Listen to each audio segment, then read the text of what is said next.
बाबा आई घर जो वडो जेका तुझी मर्जी बाक़ी जे मुझी सलाह वठी न तो मुझे लाए शमा जो संग गुरसाले का बाक़ी से वार सगर हलायो जहान ॾिठो घर छो कोन हलाईंदम घर को लालूअ जी खरेर लारी आ जो कान हलंदी पर हाँ बाबा मुझी हिकड़ी शर्त अथव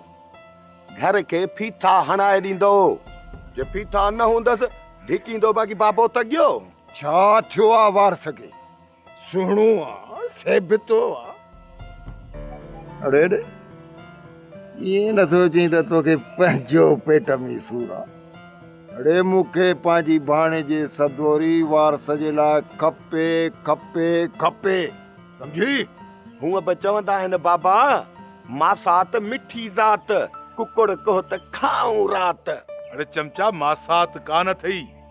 पुफाट थी पुफाट बेअकुल कह जाए जा बाबा तू भी बादशाह माण्हू हाणे जंहिंखे रिश्तनि जी ख़बर कान्हे का उहो सियाणे घर हलाईंदो ऐं बाबा ॿियो त हिन सदोरी जी चाल चलत ठीकु कोन थई इहा ख़बर अथई न ॻाल्हि सम्झ में अचेव कान थी मुंहिंजी ॻाल्हि ॿुधो पर रूह शमा खे पकड़ियो हो ख्वार हरू बोरो वेठा मुंहिंजी सदोरी अॻे कनि सम्झी बाबा शमा अहिड़ी नाहे अहिड़ी हरू भरू तव्हां बि पराए न्याणियुनि ते इल्ज़ाम न हणो ख़ुदा तोखे त न्याणी ॾिनी कोन घटि में घटि ॿियनि जो त ख़्यालु कर बाबा हाणे ॻाल्हि ॿुध मुंहिंजी शादी कराए सदोरीअ सां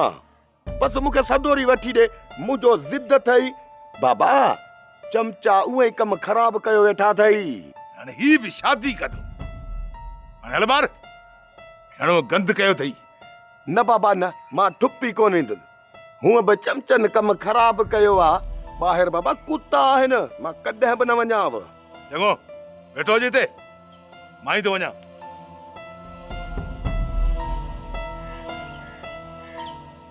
ॾिठई बाबा ॾिठई अधे वॾे जा कम मूं ते सड़ई थो मूं ते अरे सड़े थो तो ते त तुंहिंजो छा कंदो जी बटन हिकिड़ी ॾिनीमांसि चीकट कढी छॾींदोसांसि ची ची कंदो तंदो ची ची सड़े